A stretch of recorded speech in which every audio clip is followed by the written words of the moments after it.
Ay ma, friend ko. Hello po. Ay, halika na, pasok ka.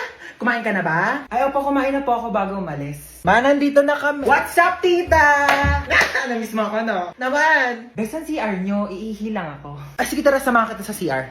Wala mo na papasok ng CR, kakatae ko lang. Uy, gusto mo ba mag-sleep over tayo ngayon? Ay, di ako pinapayagan ni mama eh. Eh, Ayaw bakit? niya na hindi ako umuwi ng bahay.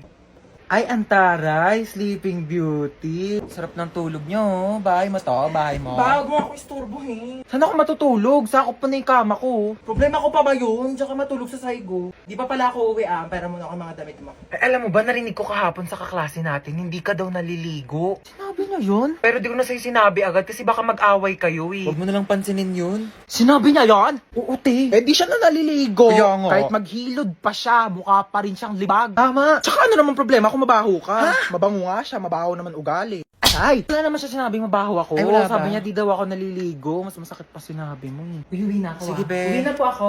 Maaga pa. Opo, hinahanap na po kasi ako ni mama eh. Oh, sige, ingat ka sa daan ha. Tita, uwi na ako. Huwag ba ko masyado mamimiss Ano, di ka na bababalik? Babalik din ako bukas, baliw. Bibisita lang ako kay mama.